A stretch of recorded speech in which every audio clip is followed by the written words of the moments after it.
damos testemunho dela e vos anunciamos a vida eterna que está com o Pai e a nós foi manifestada. Sim, o que vimos e ouvimos, isso vos anunciamos, para que também tenhais comunhão conosco, e a nossa comunhão é com o Pai e com o seu Filho, Jesus Cristo. Estas coisas vos escrevo para que a nossa alegria seja completa. E a mensagem que dele ouvimos e vos anunciamos é esta: Deus é luz, e nele não há treva alguma. Se dissermos que temos comunhão com Ele e andamos nas trevas, mentimos e não praticamos a verdade. Mas, se andarmos na luz, assim como Ele está na luz, temos comunhão uns com os outros, e o sangue do seu Filho Jesus Cristo nos purifica de todo pecado. Se dissermos que não temos pecado algum, enganamos a nós mesmos e a verdade não está em nós. Se confessarmos os nossos pecados, Ele é fiel e justo para nos perdoar e nos purificar de toda injustiça. Se dissermos que não temos cometido pecado, nós o tornamos mentiroso e sua palavra não está em nós. Meus filhos, eu vos escrevo estas coisas para que não pequeis. Mas se alguém pecar, temos um advogado junto ao Pai, Jesus Cristo, o justo. Ele é a propiciação pelos nossos pecados, não somente pelos nossos, mas também pelos pecados de todo o mundo. Obrigado a Deus por esse tempo que o Senhor nos dá, nos proporciona, lendo a tua palavra. E pedimos que o Senhor nos ilumine aqui nessa nova série de estudo, possamos de facto ser edificados e crescendo conhecimento na graça de Deus, aplicando o ensino que a gente aqui vai aprender para a honra do Santo Nome, em nome de Jesus Cristo. Amém. Muito bem. Hoje queremos dar início à nossa série de estudo na primeira epístola do apóstolo João. Embora a gente diz ou afirma categoricamente que essa epístola foi escrita pelo apóstolo João, não temos aqui indicações diretas que foi ele que escreveu. E nós, como crentes, nós temos consciência de que a palavra de Deus, ela é divina. Toda a escritura provém de Deus, é inspirada por Deus. Paulo diz isso em 2 Timóteo 3,16, toda a escritura é inspirada por Deus. E o próprio apóstolo Pedro, em 2 Pedro 1,21, diz que homens da parte de Deus, movidos pelo Espírito Santo, falaram ou nos transmitiram a palavra de Deus. Isso quer dizer que, embora a palavra de Deus ela seja divina, tenha origem divina, o Espírito Santo ele iluminou e revelou a certos homens para que redigissem a palavra de Deus, para que ela chegasse até nós. Então, saber quem é o autor de uma carta ou de um livro nas Escrituras é muito importante, porque tendo em mente a perspectiva do autor humano, mesmo sabendo que o livro é divino, nos ajuda a entender certas particularidades da epístola, os contextos da carta. Por exemplo, se nós pegarmos o livro de Paulo, 1 Coríntios, e não entendermos quais são os dilemas que Paulo está a ter com a igreja de Coríntios, dificilmente vamos entender por que Paulo escreveu aquelas questões, por que Paulo está a debater aquelas questões. Então, entender o autor do texto é fundamental para entendermos também a essência da mensagem que o autor quer transmitir. Assim também deve ser com a primeira epístola de João. Nós devemos entender de fato quem é o autor. Mas no Novo Testamento nós encontramos duas cartas, provavelmente os irmãos podem não ter consciência, que não tem o autor identificando-se, que é a carta dos Hebreus e a primeira carta de João. No entanto, diferente de Hebreus, que até hoje se discute quem é o autor, na primeira epístola de João há um consenso claro que realmente quem escreveu esta carta é o apóstolo João, mesmo ele não ter se identificado. Por quê? Porque logo nos primeiros versículos, também no versículo 3, eles nós vimos, ouvimos e vos anunciamos. Então, logo de entender que é uma testemunha ocular de Cristo. Provavelmente um apóstolo. E ao longo da história da igreja também, alguns homens como Policarpo e Irineu confirmaram, de fato, que quem escreveu esta carta é o apóstolo João. O estilo que a gente encontra nesta carta também, essa afinidade e alguns temas como a encarnação de Cristo, luz e trevas, o amor entre cristãos, também são os temas semelhantes que a gente vai encontrar no Evangelho de João. Então, com base nesses elementos, reconhece claramente que o autor desta epístola é o apóstolo João, o último daqueles que foi morto. E para quem ele escreveu? Se partimos do pressuposto que é o apóstolo João, o autor dessa epístola, por causa destes elementos, para quem que ele escreveu? Ele não escreveu para um grupo específico ou alguns destinatários de forma direta, mas a gente vê que ele escreve para um grupo de irmãos e crentes que provavelmente já conviveram com ele. Porque a gente encontra palavras como filhinhos, amados, filhos de Deus, que dá a entender que há uma intimidade que o autor tinha com os seus destinatários. Havia uma convivência e temos aqui um tom pastoral, um tom de cuidado, um tom de zelo, de fraternidade, de alguém que está, de certa forma, mentoreando ou cuidando das suas ovelhas. E por que ele escreve esta carta? Qual é o propósito dessa carta? Se ele escreve para uma comunidade que já são crentes, não descrentes, já são crentes, têm uma comunhão com ele. Primeiro, é para aumentar e promover a comunhão e a alegria que eles já tinham em Cristo. Esse é o propósito. Esses irmãos tinham seus desafios, tinham seus problemas, mas João quer reforçar que a comunhão e a alegria que eles têm com Cristo deve ser o seu maior bem. Não devem esquecer disso, apesar das dificuldades, apesar das circunstâncias.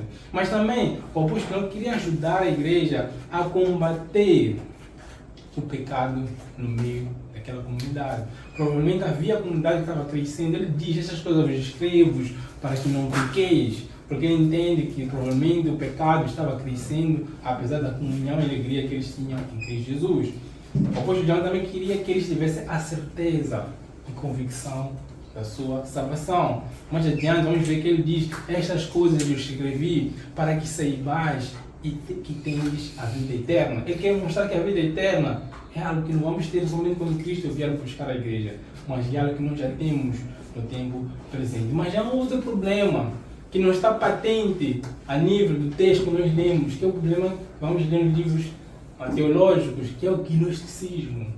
Um conhecimento, um entendimento de que para conhecer a Cristo não precisamos da palavra de Deus, mas um conhecimento secreto, oculto. Esses negavam que Cristo era Deus, negavam que Cristo de fato encarnou, porque eles defendiam a ideia de que o Espírito é bom, mas a matéria é má. Então, se a matéria é má, automaticamente Cristo não pode ter sido encarnado, porque encarnar uma matéria má. É esse ensino que o apóstolo João ele quis rebater com este livro.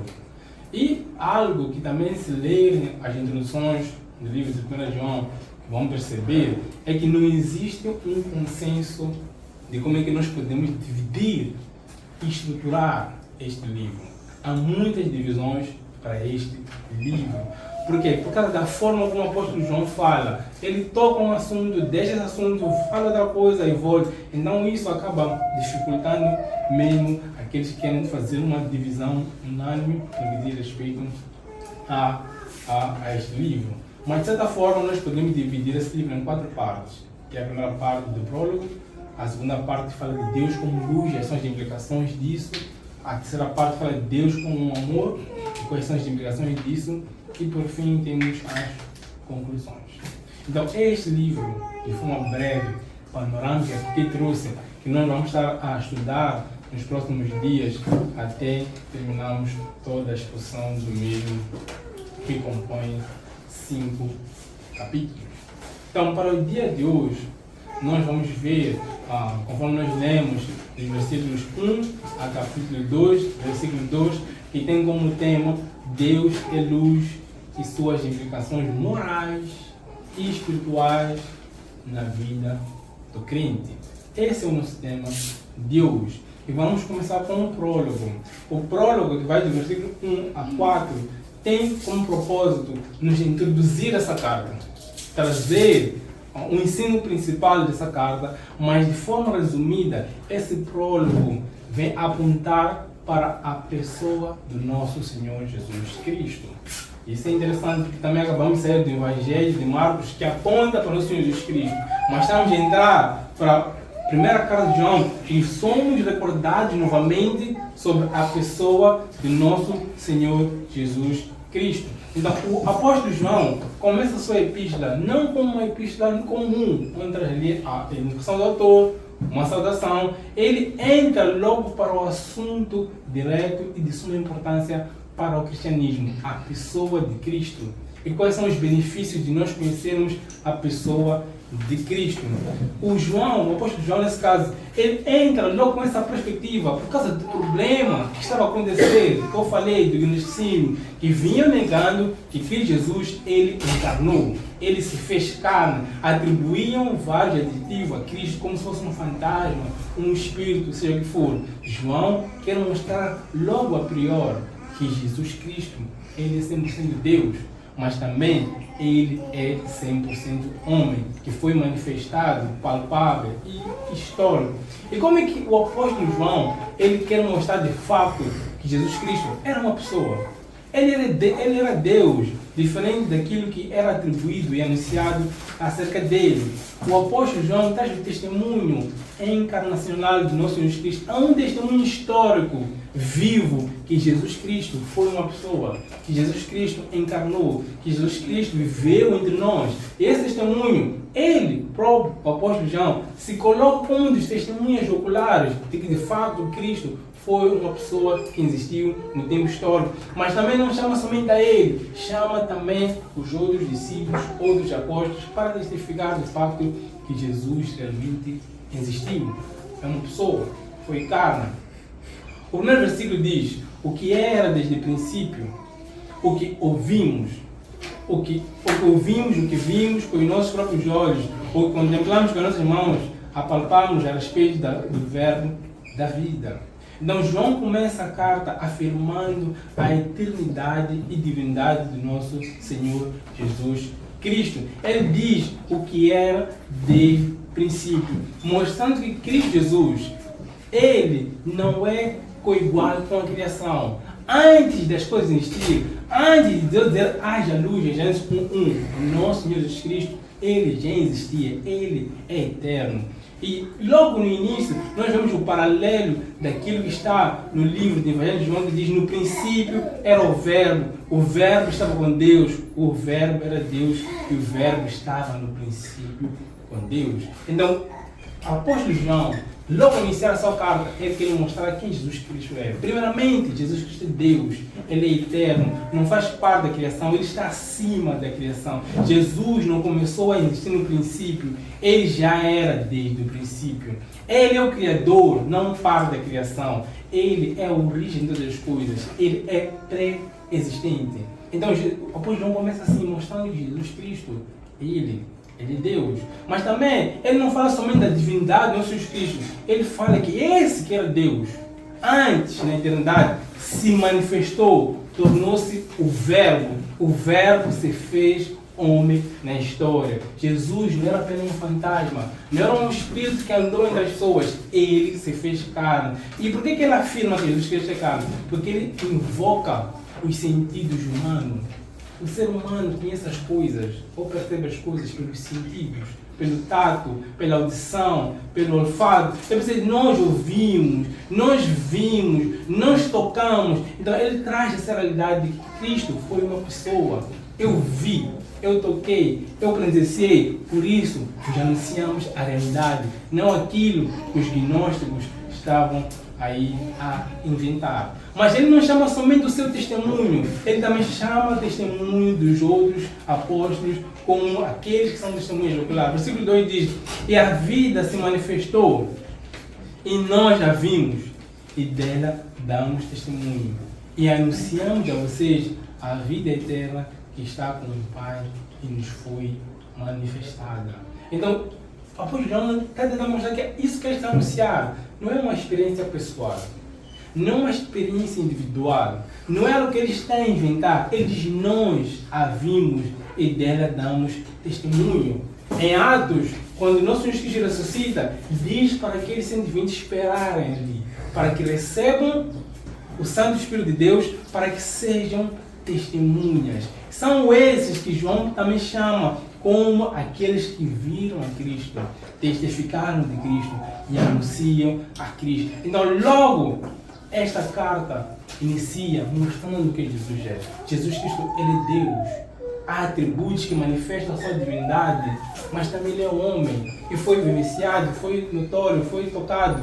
Por isso que eles anunciam de fato que Cristo é 100% Deus e 100% homem. O Deus encarnado que esteve conosco nesta terra. Por que o apóstolo João começa então a sua carta desse jeito? Apontando para Cristo, a sua divindade, a sua humanidade.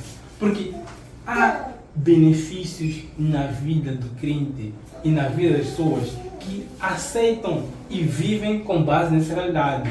Uma visão correta de quem Cristo é fundamental para a nossa espiritualidade, é fundamental para termos uma vida diante de Deus. É por isso que ele escreve no versículo 3 a 4, o que vimos e ouvimos, isso vos anunciamos, para que também tenhais comunhão conosco, e a nossa comunhão é com o Pai e com o seu Filho Jesus Cristo. Estas coisas vos escrevemos para que a nossa alegria seja completa. Então, dois grandes benefícios existem para a vida do crente se aceitam e tem um entendimento claro que Jesus Cristo, ele é Deus e também ele é homem. Primeiro, comunhão com Deus e outros santos. Escreve as coisas para que a vossa comunhão, para que tenham comunhão. E a nossa comunhão é com o Pai e com o seu Filho, Jesus Cristo. Só podemos ter comunhão com o Pai. Ou melhor, a comunhão que os apóstolos tinham era com Cristo Jesus, o verdadeiro Deus. Nós só podemos ter essa comunhão também plena com Deus e seu Filho, se entendermos quem Jesus Cristo realmente é. Uma visão distorcida de quem Cristo vai influenciar nossa comunhão com Deus e também a nossa comunhão com o povo de Deus. Só podemos ter comunhão plena com o povo de Deus, com a igreja, com os crentes, uma comunhão verdadeira, com uma visão clara de quem é Cristo. Uma visão deturpada logo do início de quem Cristo é. Todo tipo de comunhão que nós podemos inventar vai falhar, porque o fundamento já falhou, que é Cristo Jesus. Mas também, não é somente uma questão de comunhão, também para que nós tenhamos a alegria. Ele diz essas coisas queremos para que a nossa alegria seja completa. A verdadeira alegria no crente não é nos bens materiais, não é no conhecimento oculto que os gnosticismos tentavam ensinar a transmitir, mas a verdadeira alegria está em conhecer quem Jesus Cristo é, que Ele é Deus, ao mesmo tempo que Ele é um homem. Se nós tivermos essa visão clara de quem Cristo é, primeiro, teremos comunhão com Deus, com o seu povo, e a nossa alegria será completa, porque teremos a pessoa de Cristo Jesus como fundamento da nossa fé. E é assim, cheio de ensino, que o apóstolo João inicia a sua carta, apontando para a pessoa de nosso Senhor Jesus Cristo. E diante disso, se o apóstolo João começa mostrando que os seus sentidos estavam direcionados para Cristo, ele diz, nós vimos, ouvimos, tocamos direcionados. Isso nós como cristãos também devemos refletir e pensar para onde nós também temos direcionados os nossos sentidos, para onde nós temos olhado, para onde nós temos contemplado, para onde nós temos apalpado. Será que toda a nossa vida, nossa forma de conhecer esse mundo, usufruir dos nossos sentidos, é para glorificar a Deus? Ou estamos a desvirtuar o verdadeiro conhecimento de Deus, principalmente a pessoa de nosso Senhor Jesus Cristo? O que nós temos visto, o que nós temos tocado, palpado, assistido, tem nos feito conhecer mais a pessoa de Cristo como Ele é, ou tem distorcido a pessoa de Cristo e nos levando ainda mais a uma vida pecaminosa. João inicia mostrando que conhecer a Cristo tem como propósito também não somente trazer uma alegria, uma comunhão com Ele, mas para que as outras pessoas também tenham comunhão com Cristo. Então isso também deve nos fazer pensar, refletir, se nós temos desejo de compartilhar, anunciar e com a nossa vida também ser um testemunho, assim como era a vida do apóstolo. Será que nós temos esse desejo de levar a nossa vida para que as pessoas vejam que de fato nós temos comunhão com Deus, com o seu Filho, para que a nossa vida, o nosso modo de viver seja um convite para que as pessoas de fato venham conhecer esse Deus que a gente diz que adora? E a terceira coisa que devemos refletir logo no início é onde nós temos buscado a nossa alegria. Paulo, João, nesse caso, diz que a alegria está em conhecer a Cristo. E onde é que nós temos buscado o fundamento da nossa alegria?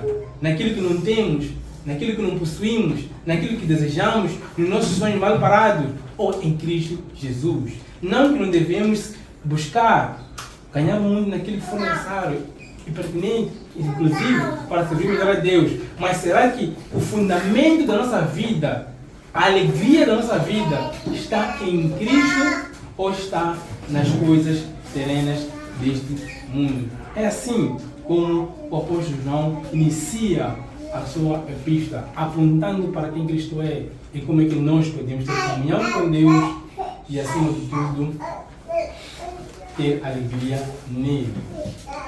E do versículo 5 ao versículo 10, após o apóstolo João, nesse caso, ter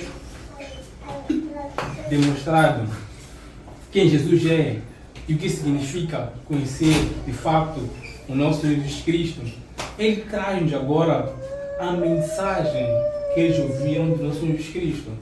Eles disseram que nós estivemos com Jesus, nós vimos, contemplamos, somos testemunha dele. Então, que testemunho é esse que ele nos traz? Qual é a mensagem que nós devemos conhecer sobre Deus para que de fato nós tenhamos comunhão com ele? A mensagem não é uma mensagem complicada, é uma mensagem simples, mas profunda. Uma mensagem inegociável, uma mensagem estática. Essa mensagem que eles ouviram é que Deus é luz e nele não há treva nenhuma. O que significa então dizer que Deus é luz? Um autor disse: Deus não é uma luz em meio a outras luzes. Não é apenas o portador da luz.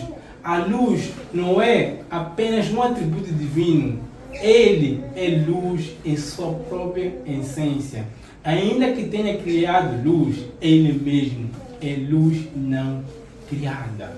O nosso Senhor Jesus Cristo, ele enfatiza essa ideia quando ele diz: eu sou a luz do mundo. E no Credo Nicéia nós encontramos bem escrito: Deus de Deus, luz de luz. Então, saber que Deus é luz, de forma simples, é a mensagem que o nosso Senhor Jesus Cristo traz e transmite para nós. Mas o que de fato podemos entender em dizer que Deus é luz? Como é que isso se aplica nas nossas vidas, nós como crentes? O que significa, na essência, dizer que Deus é luz? Dizer que Deus é luz aponta para 3 aspectos fundamentais sobre Deus. Primeiro, destaca a santidade de Deus. Quando o apóstolo João chama Deus de luz, ele quer simbolizar a manifestação gloriosa da presença santa do nosso Deus. João está a dizer que Deus, nós ouvimos de Jesus que Deus, ele é santo.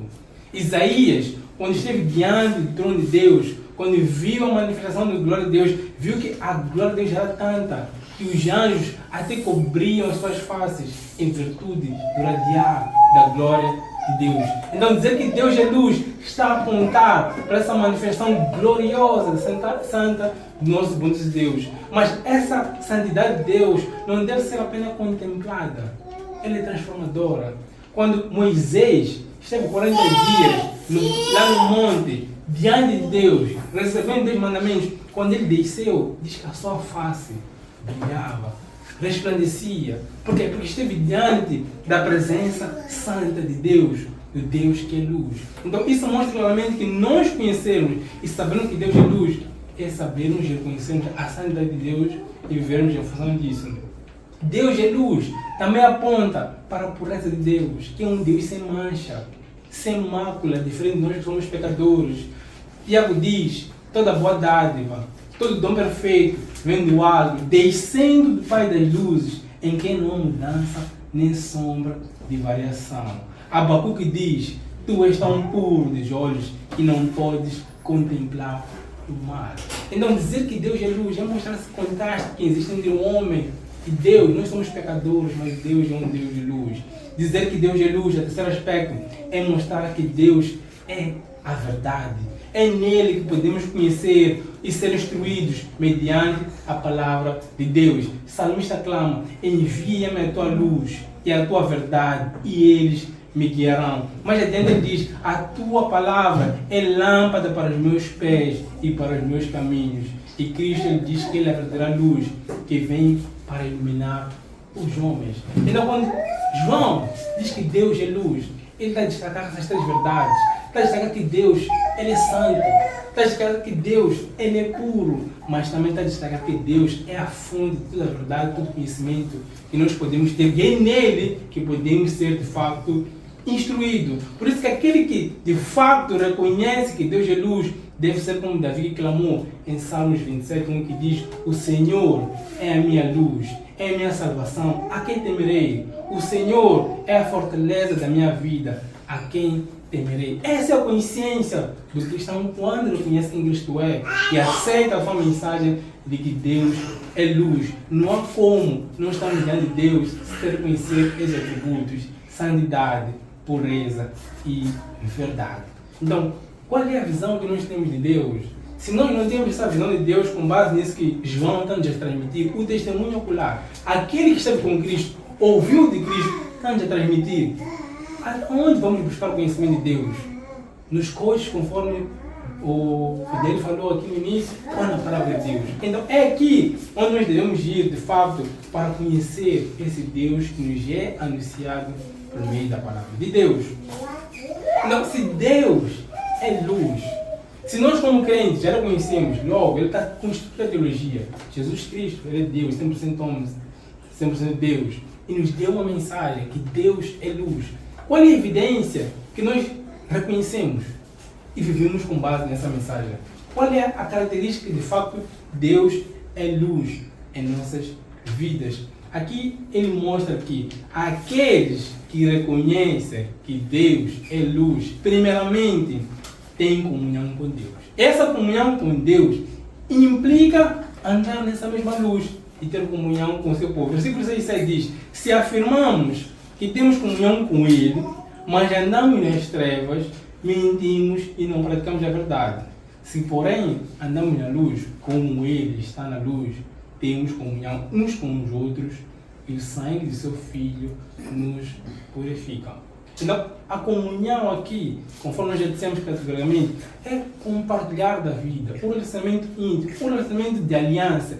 Então, aquele que reconhece Deus como luz, ele tem essa vida íntima de comunhão com Deus, primeiramente. Mas como é que ele vai demonstrar isso? Que ele tem comunhão com Deus não somente de lábios, mas de forma prática. Primeiro, essa comunhão é evidenciada em rejeitar as trevas. Porque ele diz que se de fato nós temos comunhão com ele e andamos nas trevas, não praticamos a verdade. Então, aquele que reconhece Deus como luz, a primeira coisa que ele faz é se afastar das trevas, conforme a gente vê no Salmo 1, que aquele homem bem-aventurado não anda segundo o conselho dos ímpios, nem na roda dos escarnecedores, antes tem prazer na lei do Senhor e medita diante de mim. Afasta-se das trevas.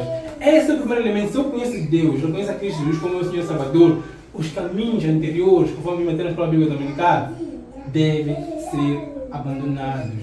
E tem consciência de que há uma purificação constante, porque ele diz que o sangue de Jesus nos purifica de todo o pecado. Então, aquele que reconhece Deus como luz, ele afasta-se das trevas, afasta-se do pecado, afasta-se do caminho maligno. Muito pelo contrário, ele anda no caminho da luz.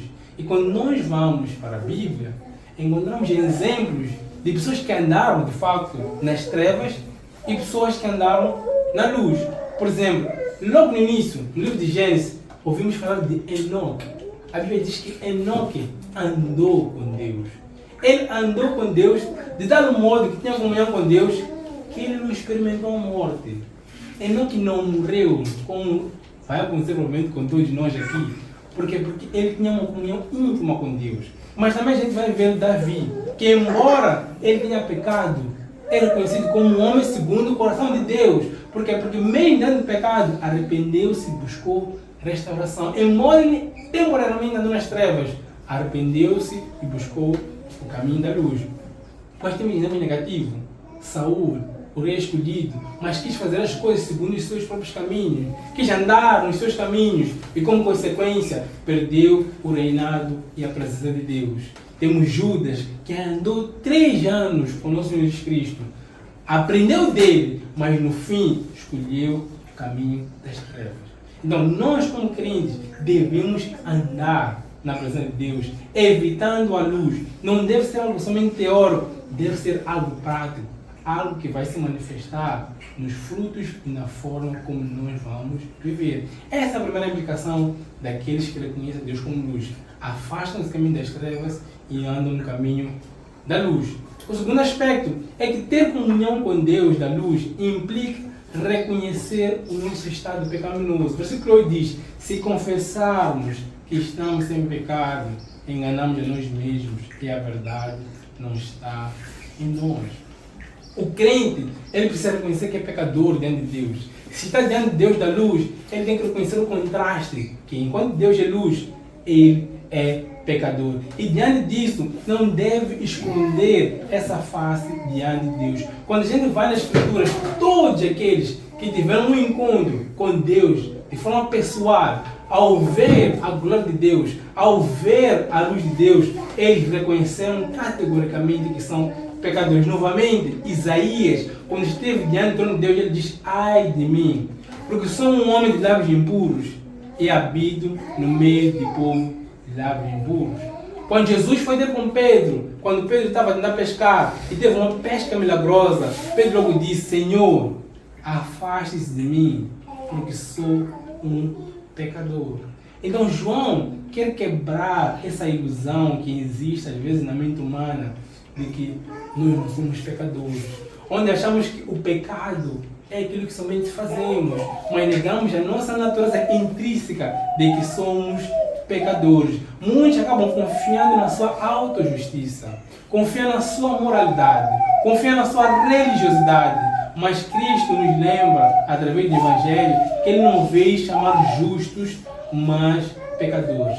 Quem não reconhece que é pecador, automaticamente não vai reconhecer a necessidade da obra de Cristo na sua vida. Quem não reconhece que, de fato, diante de Deus, Ele não tem como lhe agradar, não tem como satisfazer a sua justiça, não vai reconhecer a necessidade da expiação de Cristo nas suas vidas. Então, reconhecer que Deus é luz é reconhecer esse contraste, que eu sou pecador e preciso não da minha justiça para chegar a Deus, mas preciso da justiça de Deus para que, de fato, Ele venha e nos purifica do pecado. Então, ter comunhão com Deus, em três aspectos, implica não somente reconhecer o nosso pecado, mas implica também confessar os nossos pecados.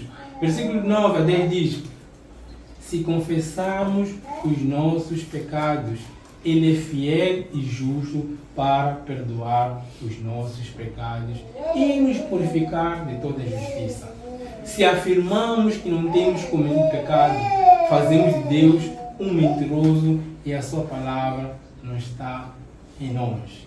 Então, reconhecer a Deus como luz tem esse primeiro aspecto de reconhecer que, de facto, eu preciso andar no caminho da luz, me afasta das trevas. Segundo, preciso reconhecer o meu estado diante de Deus, sou um pecador. Mas terceiro, tem que me levar ao arrependimento, tem que me levar à confissão, tem que me levar a reconhecer diante de Deus que eu sou um pecador. Então, eu afirmar que tenho comunhão com Deus, mas ando em trevas, sou um intruso. Eu afirmar que tenho comunhão com Deus, mas não quero assumir que eu sou um pecador e as minhas atitudes pecaminosas, também sou um mentiroso. Mas eu também afirmar que tenho comunhão com Deus, mas não confesso os meus pecados e nem quero me arrepender. João também diz que nós somos mentirosos. E um exemplo disso é Caim. Caim, quando foi confrontado com Deus, para que ele confessasse o seu pecado e reconhecesse, ele negou, não quis reconhecer nem confessar os seus pecados. Um exemplo claro de alguém que não anda na luz. Por outro lado, a confissão que agrada a Deus não pode ser contaminada de autojustiça ou pelo engano do coração, conforme a gente vê na parábola do fariseu e publicano. Duas pessoas estão ali, confessando a Deus, mas um está apontando para si, fazendo comparações com os outros, e não olhando primeiramente para o seu pecado e confessando o seu pecado. Então não é esse tipo de confissão que Deus está à espera, mas uma confissão que olha para si em primeiro lugar, reconhece os pecados e confessa diante de Deus. E a confissão verdadeira também, ela não é generalista. Ou arranjamos formas de não confessarmos os nossos pecados. Principalmente para nós que vivemos num mundo pecaminoso, onde, porque o outro peca, o outro faz, o outro segue o mesmo caminho, eu acho que não preciso confessar, porque todos fazem. Um exemplo muito triste, infelizmente, que eu vou dar aqui. Eu sempre essas coisas como cortar cabelo. Há um sempre que quando está lá a cortar cabelo, ele afirma categoricamente que ele trai a sua esposa porque, segundo ele, não existe ninguém puro. Então, se não existe ninguém puro, por que ele tem que ser fiel? Então, ele está a justificar a sua infidelidade ou o seu pecado, não confessar, por causa de olhar para outros. Como os outros fazem, então não tem problema eu fazer. A confissão deve ir, mesmo que todos façam o que é errado. Diante de Deus, nós devemos confessar, porque todos serão mentirosos, mas Deus sempre será verdadeiro. Então, ter comunhão com Deus, reconhecer que Deus é Deus da luz, implica isso para o crente. Primeiro, afastar-se do caminho das trevas. Senão isso vai me tornar um mentiroso. Segundo, eu reconhecer que sou pecador diante de Deus. Eu reconhecer que as minhas obras, a minha religiosidade, as minhas ofertas, se o que for, o meu pregar, não vai satisfazer a justiça diante de Deus.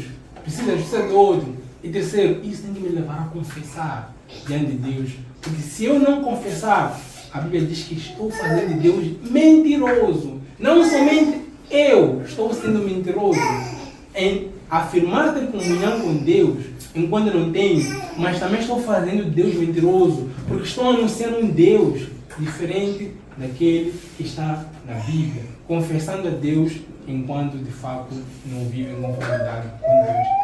E um exemplo que a gente vê nas Escrituras serve como modelo é novamente o rei Davi, que apesar do seu pecado, apesar da forma como ele viveu, quando ele foi confrontado pelo profeta Natan, ele reconheceu o seu pecado, confessou o seu pecado.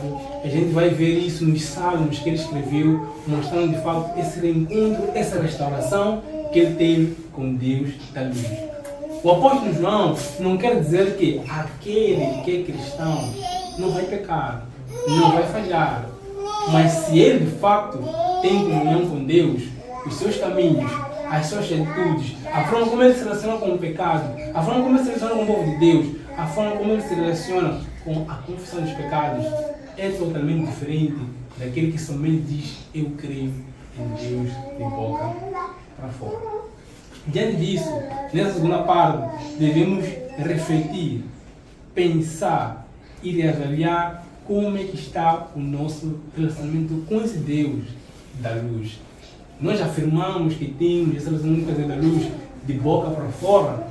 Afirmamos que temos relacionamento com esse Deus da luz simplesmente pelas atitudes religiosas que a gente tem, pelas coisas que a gente faz em nome da religião, ou porque de fato estamos a evitar o caminho das trevas, reconhecendo o nosso pecado e confessando os nossos pecados. Como é que você mede o teu relacionamento com Deus?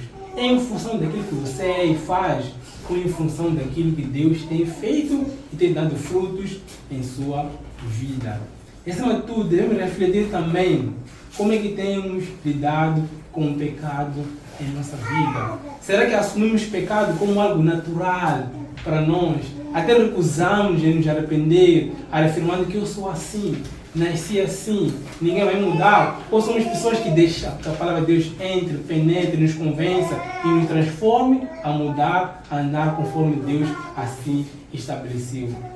Como é que nós temos lidado com o pecado? Há uma frase muito famosa de John Owen que diz: mate o pecado ou o pecado matará a você. O terceiro aspecto que devemos pensar e refletir neste terceiro ponto é a questão da autojustiça. João, o apóstolo João, nessa segunda parte, ele quer tratar com a autojustiça. E a autojustiça, do meu ponto de vista, é um dos grandes problemas que a igreja contemporânea tem passado. Confiamos mais no conhecimento que nós temos sobre Deus e não necessariamente no próprio conhecimento de Deus. Nós não devemos definir ou medir o conhecimento de Deus em função daquilo que a gente lê, em função daquilo que a gente pensa, mas devemos medir sempre em função daquilo que a palavra de Deus diz. Não é o nosso conhecimento que deve definir quem nós somos. Não é o nosso conhecimento que deve definir simplesmente como vamos ser sábios. Não é aquilo que eu acho no cristianismo. Não é aquilo que eu penso. O cristianismo não é também uma questão de opinião, mas é a questão daquilo que Deus diz. E nós devemos nos conformar naquilo que Deus diz. Se Deus nos chama ao arrependimento, se Deus nos chama à confissão, se Deus nos chama a abandonar um caminho, não somos nós que devemos definir. Não é a nossa autojustiça, o mundo conhecer, mas é Deus. Porque somente assim é que Deus vai de fato manifestar a sua misericórdia por meio de nosso Senhor Jesus Cristo. A autoconfiança sem o arrependimento vai nos levar ao inferno. E isso é uma coisa muito séria. Nós, como igreja, devemos refletir e pensar. Não devemos definir o cristianismo em função daquilo que a gente define ou estabelece como princípios nossos, mas devemos deixar que a palavra de Deus nos ensina e nos instrua de fato quem Deus é e o que Ele espera de nós.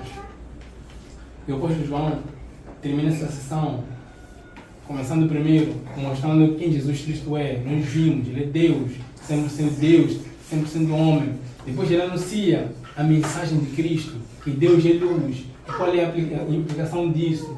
E por fim, ele termina falando sobre a obra de Cristo. Capítulo 2, versículo 1 a 2 diz: meus filhinhos, estas coisas, escrevo-vos estas coisas para que não pequem. Se porém alguém pensar pecar, temos um intercessor, um advogado junto do Pai, Jesus Cristo, o justo. Ele é a propiciação dos nossos pecados, não somente pelos nossos, mas também pelos pecados de todo o mundo. O apóstolo João, ao escrever essa carta, ele sabe que está escrevendo para crentes. Ele tem consciência que, embora esteja falando da confissão dos pecados, embora esteja falando para o caminho estreito, ele reconhece que o cristão, de certa forma, vai falhar. Reconhece que o cristão, de certa forma, vai pecar. Reconhece que, de certa forma, o cristão vai cair. Mas ele chama logo a colação que essas falhas, essas quedas, esse envolver-se no pecado, não deve ser um estilo de vida. Deve ser quedas, de certa forma, ocasionais e não premeditadas. O verdadeiro cristão não decide que eu vou pecar simplesmente porque amanhã vou confessar. Não faz isso ele. Ele não adota uma identidade simplesmente recusando em mudar. Muito menos vai pecar dizendo que a carne é fraca. Não é assim como um cristão deve lidar. Mas se nós, de fato, buscarmos ver a santidade no caminho estreito e falharmos e pecarmos, Ele nos traz a solução. Ele nos traz o antídoto, desde que de fato essas coisas não sejam deliberadas e não sejam condutas que caracterizam o nosso estilo de vida. Há muita diferença na Bíblia entre cair no pecado e viver no pecado. Paulo, ou João, não está a falar aqui, essa expressão que está aqui, não é para aqueles que vivem no pecado. Aqueles que vivem no pecado precisam abandonar os seus pecados, confessar os seus pecados. Mas se de fato aquele que cai no pecado e é crente, de fato, ele tem a solução que o apóstolo João nos traz aqui, que é a obra intercessora do nosso Senhor Jesus Cristo, o justo, a propiciação dos nossos pecados. Quando o crente falha, quando o crente cai, a confiança dele ou a sua identidade já não é definida primeiramente por causa do seu erro, mas é definido em função daquilo que Cristo já fez na sua vida. E como ele vai apontar essa confiança em Cristo, na obra de Cristo. E como é que nós devemos olhar para Cristo em função disso? Primeiro, devemos olhar para Cristo como nosso advogado. Por isso, no versículo 1, ele diz: se porém alguém pecar, cair nesse caso em pecado, temos um intercessor ou advogado junto do Pai, que é Cristo Jesus. Ao nos tornarmos filhos de Deus, o crente, ele passa a beneficiar de certos privilégios espirituais. E um deles é o privilégio de ter um advogado. Você pode não ter dinheiro para contar o advogado, ou a mim na vida, mas pelo menos já tem um advogado, que é Jesus Cristo. É o melhor advogado que nós podemos ter, é Jesus Cristo. Mas por que o cristão precisa de um advogado? Por que você precisa de um advogado quando você pecar, quando você cair em pecado? Por causa das acusações de Satanás. O crente, ao crer no nosso Senhor Jesus Cristo e ser salvo, ele já tem uma posição definida dentro de Deus. Ele já é filho de Deus. Ele já merece o céu. Ele já merece o paraíso. Mas por causa da nossa natureza pecaminosa, por causa dos nossos pecados, Satanás aproveita-se disso para escravizar-nos, para matar essa consciência que nós temos de que de fato temos paz em Deus, que somos já filhos de Deus, que não somos definidos a nossa espiritualidade em função de quanto lemos a Bíblia, por exemplo, de quanto oramos, mas nós já somos filhos de Deus de forma posicional. E tudo quanto fazemos é em função de agradecimento, em função daquilo que Deus já fez. Satanás, ele tenta deturpar todos os dias a verdade. Quando nós pecamos, quando nós falhamos, nos questionamos: será que de fato nós somos filhos de Deus? Nem é melhor eu voltar para a minha antiga vida? Nem é melhor eu continuar no meu antigo pecado? Esses sentimentos podem vir para aquele que é crente verdadeiro. Mas diante disso, mesmo quando pecamos, há uma garantia que nós temos um advogado, Cristo Jesus, que vai nos defender diante do Pai, que vai nos trazer o consolo, que vai nos lembrar que apesar dos nossos pecados, em Cristo nós já temos o perdão dos nossos pecados, se de fato confessarmos os nossos pecados, irmos diante dele. Se alguém for preso aqui, por exemplo, por um crime, e não dizer taxativamente o que aconteceu para o seu advogado, possivelmente pode ter uma má defesa.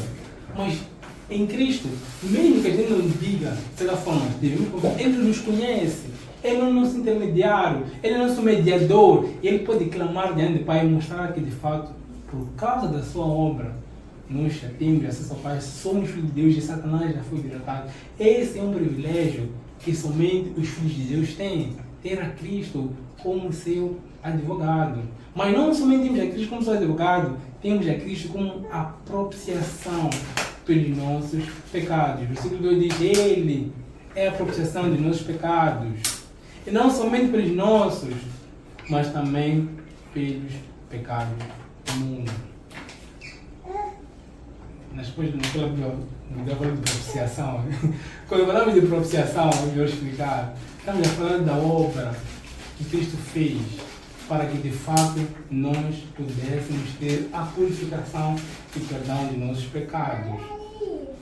No Antigo Testamento, podem questionar alguns, por que anualmente precisava se matar o cordeiro, espiar o sangue, espalhar o sangue? Aquilo ali era o sacrifício que apontava para a purificação do pecado.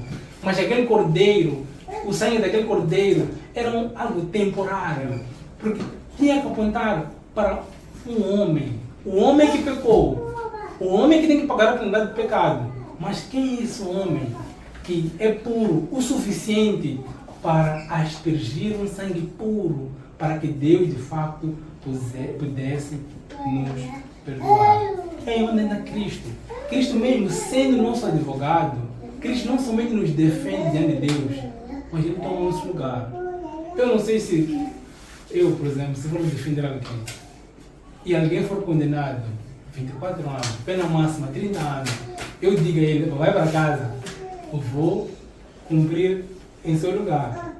Dificilmente nós vamos fazer isso, mas é o que Cristo fez. Cristo não somente nos defendeu diante de Deus, mas Cristo, depois de nos defendido, nós éramos acusados, ele disse, vamos para casa, e ele é que ficou e foi condenado em nosso lugar. Por isso que o crente não pode, o verdadeiro crente, não pode perder a salvação. Porque se Cristo já pagou a penalidade por nós, e diante de Deus nós temos uma posição definida diante de Deus, se nós formos condenados, automaticamente a condenação será dupla. Porque Cristo já pagou, automaticamente nós também vamos pagar. Se você está a dever alguém, e alguém chega e paga a dívida para si, uma pessoa, aquela pessoa não tem que cobrar de novo em ti. Porque a dívida já foi paga por outra pessoa. É o que Cristo fez. De certa forma, aquele que crê em Cristo, apega-se em Cristo, teve a defesa de Cristo e de fato Cristo foi condenado em seu lugar. Não tem como ele ser novamente condenado diante de Deus. Por isso que Cristo é a propiciação dos nossos pecados. Essa é a esperança que João, nesse caso, está a trazer à igreja. E acho que nós também, como igreja, devemos já pegar essa verdade. Se nós somos crentes, verdadeiros crentes, cremos no Senhor Jesus Cristo, aceitamos Ele como nosso Senhor Salvador, aceitamos a sua mensagem, vivemos como Ele bem estabeleceu, e Ele ainda continua intercedendo por nós, como nosso sumo sacerdote, a salvação está garantida. Não precisa fazer mais nada, a não ser viver em conformidade conforme Ele estabeleceu, afastar-se das trevas, viver no caminho da luz, confessar os seus pecados, reconhecer o seu estado diante de Deus. Você fazendo isso, você tem garantia da vida eterna. E a evidência disso, conforme eu digo no início, é comunhão com eles, nesse caso que é com a igreja hoje em dia, com o Pai. Então, essa é a marca do verdadeiro crente. Essa é a mensagem que nós temos em 1 João, que aquele que é crente tem uma vida diante de Deus. E uma vida diante de Deus é marcada em ter uma consciência clara de quem Jesus é, ter uma consciência clara da mensagem de Cristo e ter uma consciência clara daquilo que Cristo fez por nós no passado e ainda continua fazendo por nós hoje. Então, sem Cristo, não há cristianismo. Conhecer a Cristo, a sua obra e aplicar esse conhecimento nas nossas vidas é o fruto da vida eterna. Por isso que ele diz que já anuncia essas coisas para que a vossa alegria seja completa. A vida eterna, como vimos pela vida dominical, é algo que nós já temos agora, de modo posicional, e Satanás não pode ter de nós. O crente, quando decide viver em pecado, o crente, quando decide permanecer no pecado e não se arrepende, é como se ele tivesse a negar de desfrutar das maiores bênçãos que ele já recebeu da parte de Deus. Mas se você é crente, verdadeiramente, o que vai acontecer é que você não vai desfrutar das bênçãos de Deus. Mas cedo ou tarde você precisa mostrar arrependimento. Cedo ou tarde você precisa confessar. E se você não fizer isso, provavelmente você ainda continua nas trevas. E para concluir, devemos pensar, refletir, como é que nós temos valorizado, meditado, pensado e aplicado a obra de Cristo em nossas vidas. Como é que nós temos olhado essa questão de que alguém proporcionou um advogado para nós, nos defendeu mesmo sem termos dinheiro para lhe pagar, mesmo não conseguindo tirar a culpa que está em nós por sermos pecados, ele mesmo decidiu tomar o nosso lugar. Que resposta nós temos dado a essa verdade em nossas vidas? Ainda vou permanecer no meu pecado, apesar daquilo que Cristo realizou por mim? Ou vou de fato começar a colocar a minha vida diante desse homem que veio a esse mundo, encarnou, sofreu, morreu, para que nós pudéssemos estar aqui hoje e glorificar o seu santo nome.